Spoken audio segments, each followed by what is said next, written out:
Buenos días, buenas tardes o buenas noches y bienvenido al podcast Finanzas en un Ibiza, podcast en el que vamos a hablar sobre el dinero, inversiones, libertad financiera y mucho más. Un pequeño espacio dedicado a las finanzas personales en el que compartiremos ideas y diferentes experiencias acerca de este mundo tan desconocido como apasionante. Así que sin más rodeos, ¡comenzamos!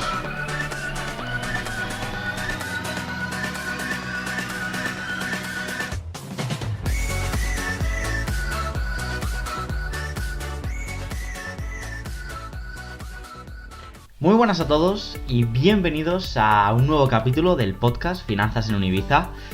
Hoy a lo mejor me notáis un poquito más espeso, pero bueno, llevo tiempo sin grabar un episodio para vosotros.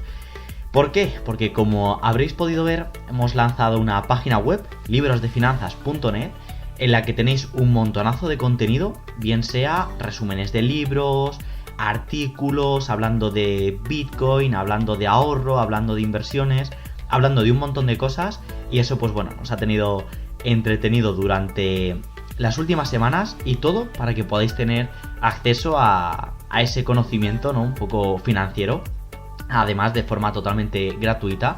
Tenéis incluso un pequeño apartado de recursos en el que simplemente con que os registréis ya vais a tener pues bueno, diferentes artículos exclusivos que solamente vosotros pues por registraros vais a poder tener acceso. Entonces, como llevamos varias semanas sacando contenido para la página, he estado un poco más parado en el podcast, pero no os preocupéis porque hoy retomo, y encima con un capítulo de vocabulario en finanzas, que ya es la tercera edición. Hemos hablado en otros capítulos de vocabulario en finanzas acerca de criptodivisas y acerca de conceptos relacionados con los mercados financieros. ¿Y de qué vamos a hablar hoy? Pues hoy en concreto quería hablaros de términos, de siglas y acrónimos relacionados con términos, pues eso, financieros. ¿Por qué? Porque muchas veces hacemos algún tipo de operación bancaria o de inversión y vemos una serie de términos que no entendemos o que no sabemos muy bien a qué hacen referencia, o a lo mejor estamos leyendo una noticia o estamos navegando por internet y de repente vemos algo que no sabemos qué es lo que es, pero esto normalmente tiene un significado que hace referencia o bien a unas siglas o bien a un acrónimo.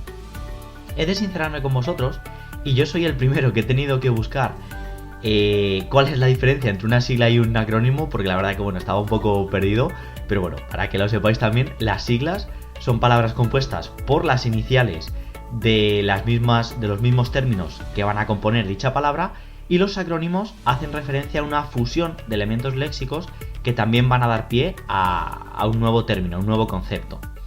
Entonces, dicho esto, vamos a tener sobre todo siglas relacionados con el mundo cripto, siglas y acrónimos relacionados con términos bancarios, y siglas y acrónimos incluso relacionados con temas bursátiles o de mercados financieros.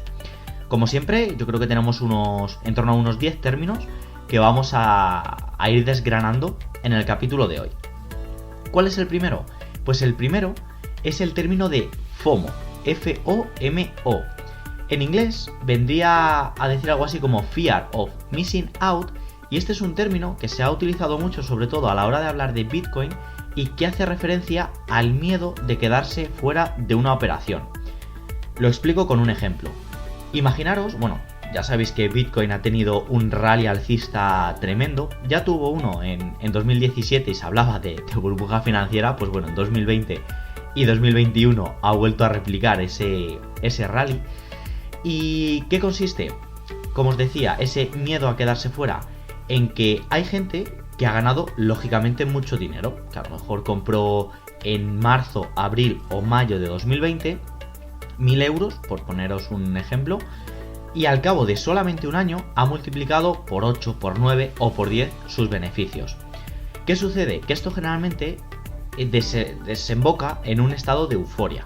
Imaginaros, ¿no? Si yo he invertido 1.000 euros y he sacado 10.000 euros, me voy a creer el lobo de Wall Street y voy a pensar que soy el mejor inversor del mundo, y evidentemente, pues bueno, en ese estado de euforia todos empezamos a hablar de Bitcoin. Bitcoin ha generado muchos beneficios, Bitcoin por allí, Bitcoin por allá, y la gente que a lo mejor no ha comprado en esa misma etapa y que ya ha visto cómo Bitcoin ha pasado de valer una cifra a valer 10 veces más, empieza a tener miedo de decir, ¿y si me estoy perdiendo una oportunidad? ¿Y si resulta que yo podría haber ganado lo mismo porque lo sabía, porque lo conocía y por miedo en su momento no invertí y ahora he dejado de ganar ese dinero? Pues bueno, ese efecto, conocido como efecto FOMO, incita a que mucha gente empiece a comprar cuando un activo a lo mejor está mucho más caro de lo que está sobrecomprado en ese punto, que ojo, a lo mejor puede seguir generando beneficios muy interesantes, pero ya la gente no invierte con un criterio lógico, sino que simplemente dice, voy a invertir, no vaya a ser que sea yo el único que no pierda dinero. Entonces, ese efecto se conoce como el efecto FOMO. De aquí pasamos al segundo término, que es el término HODL, que, bueno, las siglas serían HODL, y que también se utiliza muchísimo en el mundo cripto. Este HODL significa, traducido al inglés, Hold on for a dear life. Es decir, es una estrategia de inversión en la que nuestro objetivo va a ser mantener ese activo durante toda nuestra vida. Es como pensamos que, igual, retomo el ejemplo de Bitcoin, este va a ser el activo que más se va a revalorizar durante los próximos años y independientemente de que suba o baje de precio, yo lo que voy a hacer es mantener. A lo mejor voy a comprar 1, 2, 3 Bitcoins, 3 Ethereum, la criptodivisa que sea, y la voy a mantener en el largo plazo, digamos un poco como si fuese un plan de pensiones. Voy a mantenerlo para que el día de mañana la revalorización de ese activo sea la que me pueda permitir una buena jubilación. Entonces, como digo, se puede utilizar en cualquier activo financiero, pero sobre todo es en las criptodivisas cuando más se ha visto este término de HODL. Os lo vuelvo a deletrear, que sería HODL. Para seguir tratando un término más del mundo cripto, tenemos los NFTs, ¿vale? Los NFTs, este criptoarte y esta otra moda que ha venido, no sabemos si para quedarse o no, pero estos NFTs, traducidos del inglés, vendrían a ser los Non-Fungible Token, o en español, tokens no fungibles. ¿Qué son estos NFTs? Pues bien, son coleccionables digitales que se subastan utilizando la tecnología blockchain para evitar réplicas y sobre todo su precio es especulativo. Como os digo, esto es lo que se conoce sobre todo como criptoarte, el tema de tokenizar un activo, pues suelen ser estos NFTs, estos tokens no fungibles que se venden y tienen un precio sobre todo especulativo. Como os decía, ahora mismo Bitcoin está en un rally alcista muy fuerte y la gente, aparte de comprar criptodivisas, pues empieza a comprar tokens asociados. Por ejemplo, uno que a mí me resultó muy curioso, hay un meme que es el del gatito vomitando arcoiris, pues ese meme se ha vendido y se ha vendido por una cantidad bastante alta. Yo creo que era varios cientos de miles de euros. Pues bueno, supongo que el comprador de ese token no fungible esperará que de aquí a unos años valga diferentes o varios millones. Y ese es sobre todo el precio que se le pone, que es sobre todo especulativo. Entonces, bueno, yo aquí tendría cuidado, conocer mucho este mercado. Yo lo tengo o lo conozco muy de pasada, me parece interesante, pero hoy por hoy, para mí los tokens no fungibles no son una posibilidad, sobre todo porque creo que no lo conozco lo suficiente. Pero bueno, también está ahí, si lo veis alguna vez de el mercado NFT está teniendo también un boom, pues eso, son tokens digitales que se subastan mediante tecnología blockchain y que tienen un precio especulativo. O sea, no penséis que se apoyan en algo. Simplemente esto es como cuando alguien compra un cuadro de Van Gogh o un cuadro de Goya y decimos, bueno, pues a lo mejor si lo comprabas en el siglo XVII tenía un valor y ahora en el siglo XXI pues ese valor es meramente especulativo y por ejemplo en este caso de arte pues ha podido tener una alta revalorización. Vamos a por el siguiente término, que es el de ATH, también muy utilizado en el sector cripto, y yo creo que va a ser el último que trabajemos de este término de vocabularios. Y el ATH hace referencia, igual en inglés, al All Time High. Este término se utiliza cuando queremos hablar de un máximo histórico. Como os decía, ahora mismo Bitcoin está tocando o está rompiendo todas las barreras posibles y se habla continuamente de que el ATH de Bitcoin está subiendo. Pues ese ATH hace referencia al máximo histórico. Hace poco, por ejemplo, era de $50.000. Luego pasó a Bitcoin a tener un ATH, es decir, un máximo histórico de $60.000, y no sabemos hasta qué punto va a poder llegar. Desde luego los que compramos, como os decía, hace un tiempo, pues todo lo que sea subir, desde luego sea beneficioso. ¿Qué produce también este ATH? Como os decía, que estemos en un punto en el que muy poca gente esté perdiendo dinero con Bitcoin. Entonces esto genera FOMO, genera estados de euforia y bueno, al final todo lo que sube baja tarde o temprano, pero hay que disfrutar también un poco de esas buenas rentabilidades que está dando Bitcoin en estos últimos meses y sobre todo en este último año. Cambiamos un poco de término y vamos a hablar del ROI, que este ya es una palabra más utilizada dentro de las inversiones, y el ROI, que si os lo deletreo sería ROI, ¿a qué hace referencia? Igual, en inglés tenemos que el ROI viene a decirnos Return of Inversion.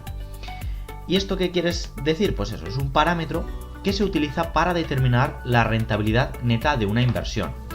Esto nos permite, pues, sobre todo también establecer una relación riesgo-rentabilidad.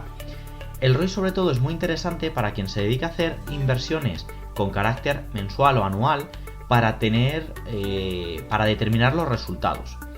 Hay diferentes empresas o diferentes activos que nos conllevan un gasto, es decir, tenemos que hacer una inversión lógicamente en capital, pero que luego también, por ejemplo, en el sector inmobiliario vamos a tener que tener en cuenta, valga un poco la redundancia, aspectos como posibles reparaciones, gastos de hipoteca si tenemos esa vivienda en alquiler y la tenemos hipotecada, y al final el ROI nos va a dar el resultado final. Imaginar, ¿no? Si yo compro una vivienda por 100.000 euros y me da 10.000 euros al año, tendría un retorno de un 10%, al cual le tendría que sumar gastos de comunidad, gastos de reparaciones, gastos de impuestos, y al final, una vez que haya descontado todo eso, me va a dar esa rentabilidad neta y voy a poder decir pues que mi inversión en este caso, a lo mejor en vez de un 10% anual, me genera un 8 o un 9%.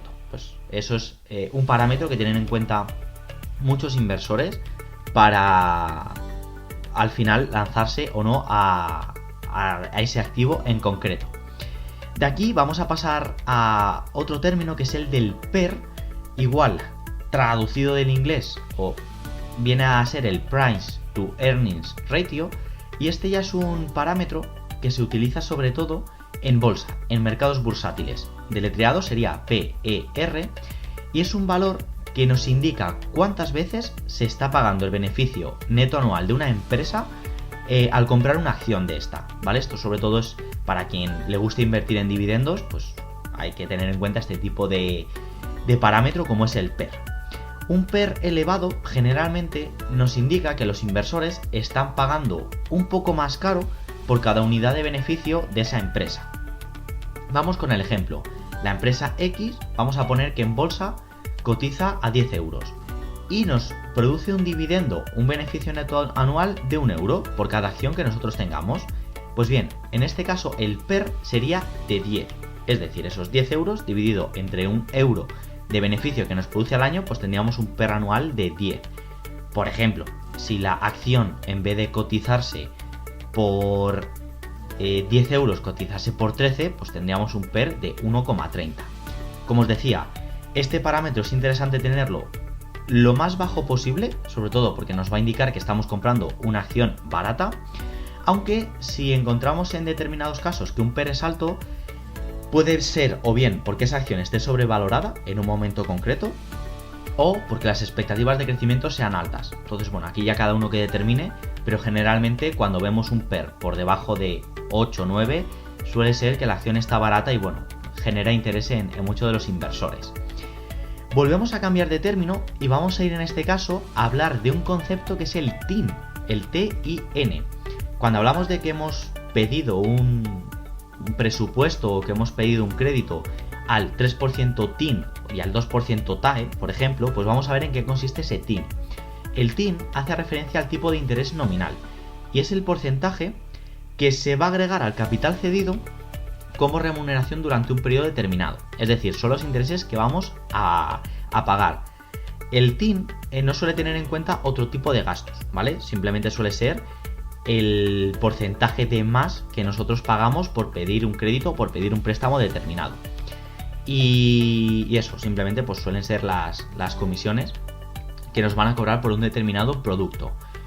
Nosotros pedimos un crédito de 1.000 euros al 2% TIN, pues vamos a tener que pagar una vez que haya pasado ese periodo de devolución nuestros 1.000 euros más un 2% adicional en concepto de intereses al banco, a la compañía financiera que nos haya dado ese crédito o a lo que sea. Y esto me lleva al siguiente término, que es el TAE. El TAE, deletreado TAE, es la tasa anual equivalente. Y estas siglas hacen referencia al coste o rendimiento efectivo anual de un producto financiero independientemente de su plazo. Aquí el cálculo tiene tanto en cuenta el TIN, que era el parámetro anterior, esa tasa de interés nominal, los gastos, las comisiones, los pagos o los ingresos que hayamos tenido con respecto al crédito o préstamo que hayamos pedido, y nos permite comparar de una forma más homogénea el rendimiento de un producto financiero. A diferencia del TIN, como habéis visto, el TAE es un poquito más complejo. Y ya, aparte de los intereses que tengamos que pagar, tiene en cuenta otros muchos factores que van a influir que el rendimiento de nuestro crédito sea mayor o menor. Imaginaros, ¿no? Si yo tengo que pagar esos mismos 1.000 euros a un 2% TIN, ya sé que voy a tener que pagar un 2% de más cuando haya terminado esa inversión, pero es que luego aparte, si ese crédito tiene un 3% TAE, va a ser porque he tenido que pagar una serie de gastos, una serie de comisiones, o bien a la entidad financiera, o bien al asesor que me haya ayudado en este caso, y eso lógicamente también lo voy a tener que tener en cuenta, porque muchas veces decimos, no, es que he comprado un coche y lo pago al 2% TIN, pero al 18% TAE. Pues hombre, hay que tener cuidado porque a lo mejor esa tasa es bastante alta y nos podemos llevar algún susto cuando veamos que estamos pagando más de un 10% por ese crédito de nuestro coche. Y al final decimos, ostras, pues yo me he comprado un coche de 10.000 euros y ¿por qué he terminado pagando 12.000, 13.000, 14.000? Pues puede ser porque no hayamos tenido en cuenta esta tasa anual equivalente. Para ir terminando, vamos a hablar de otro concepto utilizado en los mercados financieros, pero más concreto en el Forex, que es el del PIB, y traducido igual del inglés, Percentual in Point, deletreado sería PIP. Este concepto, cuando decimos, por ejemplo, ¿no? Nos estamos iniciando en el mercado Forex y he tenido una operación de 50 pips, o he perdido 30 pips, o he perdido, pues bien, este concepto es una unidad de medida que, como os digo, se utiliza sobre todo en Forex, a lo mejor en otro activo también, pero yo lo conozco sobre todo en Forex, y permite segmentar un lotaje concreto, ¿vale? Imaginaros, si un lote en Forex euro-dólar es de 100.000 euros, cada PIB que yo utilice va a ser una parte porcentual de esos 100.000 euros. A lo mejor yo me estoy apalancando y no tengo capital suficiente para operar con 100.000 euros, pero estoy operando con 10.000, con 5.000, con 8.000, pues esa unidad porcentual va a ser los pips que esté utilizando. Entonces, cuando yo tenga 30 pips, 40 pips o 50 pips, en función del porcentaje que yo estoy utilizando de un lote de Forex, voy a tener unos resultados u otros, ¿vale? Esto permite determinar que, por ejemplo, 10 pips para una persona que opera con 100.000 euros puedan ser 10.000 euros de beneficio, por ejemplo, me lo estoy inventando por completo, y otra persona que tenga un capital más chiquitito pueda ganar los mismos 30 pips, pero en vez de 10.000 euros a lo mejor esté ganando 10, 100 o 1.000 euros. Pues simplemente es por eso, porque es una parte porcentual de un lote completo de Forex. La siguiente palabra ya está, yo creo que hace más referencia a un acrónimo, y es la de crowdfunding, ¿vale? Cuando vemos proyectos de crowdfunding suelen ser productos de inversión colectiva. ¿Para qué sirven los productos de crowdfunding? Para financiar empresas o startups que estén en desarrollo. Imaginaros, yo quiero montar una empresa, no tengo capital suficiente para ello, pero lanzo un producto o servicio piloto, una pequeña prueba, y con los ingresos obtenidos ya me voy a poder costear los gastos que me puedan llevar a cabo mi futura empresa. Esta es una forma de inversión muy interesante también para pequeños inversores porque nos puede permitir un alto rendimiento con un coste muy bajito. ¿Por qué? Porque bueno, hay veces que si los proyectos de crowdfunding no llegan a un determinado mínimo, luego no se llevan adelante y el inversor puede recuperar su dinero, pero es una forma en la que tanto la empresa gana, porque permite una rápida y buena capitalización, y el inversor, pues bueno, puede depositar pequeñas cantidades para ayudar a que ese proyecto, si aún no le interesa, pueda salir hacia adelante. Y vamos a terminar con el último término de hoy, que es el de SOCIMI, y también es muy interesante dentro de los productos de inversión colectiva. ¿Por qué? Porque las SOCIMIs sobre todo hacen referencia a esos grupos de inversión colectiva, pero en activos inmobiliarios. Imaginaros, ¿no? Pues, por ejemplo, aquí en Madrid, en España, muchas veces no es asequible poder comprar una vivienda para obtener ingresos por su alquiler por una sola persona. O sea, imaginaros alguien joven que está trabajando y que dice, oye, pues quiero invertir en sector inmobiliario, pero no me puedo comprar una casa de 200.000 euros, pues hay diferentes grupos de inversión que lo que hacen es reunir a diferentes inversores interesados en, por ejemplo, comprar una casa para alquilarla y obtener rendimientos, y pues eso, montan una pequeña SOCIMI, todos ponen una parte porcentual del coste de la vivienda y luego ese alquiler también les va a dar la parte porcentual correspondiente a la inversión que hayan hecho. Aquí un ejemplo que es bastante conocido es el de Houses, que se encarga de eso, tienen diferentes inversiones inmobiliarias, juntan a pequeños inversores para hacer una inversión un poquito más grande y luego reparten los beneficios de esa posible inversión. Y por mi parte, chicos, nada más. Hasta aquí, a lo mejor ha sido un capítulo un poquito más complicado de lo que parecía, pero bueno, de vez en cuando tenemos que también saber leer qué es el TIN, qué es el TAE, qué es el ATH, o pues eso, hemos comprado Bitcoin y de repente nos dicen Bitcoin alcanza su ATH, pues hombre, por lo menos saber que es un nuevo máximo histórico. Y poco más. Ha habido sobre todo mucho concepto de nuevo relacionado a las criptos, como FOMO, HOT, NFT, ATH, pero también hemos trabajado aspectos relacionados con inversiones en general, como el ROI, crowdfunding, SOCIMIs, y un poquito más concretamente, pues bueno, hemos hablado también términos que se asocian a mercados financieros, como son el PER en mercados bursátiles o como es el PIB en el mercado Forex. Así que nada más, hasta aquí tenéis la tercera edición de Vocabulario en Finanzas. Dejadme en comentarios si os gustaría alguna edición un poquito más exclusiva, a lo mejor hablando de términos relacionados con inmuebles o de diferentes términos relacionados con inversiones de crowdfunding. Y poco más, chicos, me despido. Espero que tengáis un gran día y nos vemos en los próximos episodios. Un abrazo fuerte, chao. Y hasta aquí el episodio de hoy. No te olvides de dejar tu comentario y tu valoración, así como de suscribirte si es que todavía no lo has hecho, y espero de verdad que hayas disfrutado de este pequeño ratito hablando de finanzas personales. Nos vemos en los próximos capítulos. Un abrazo fuerte, chao.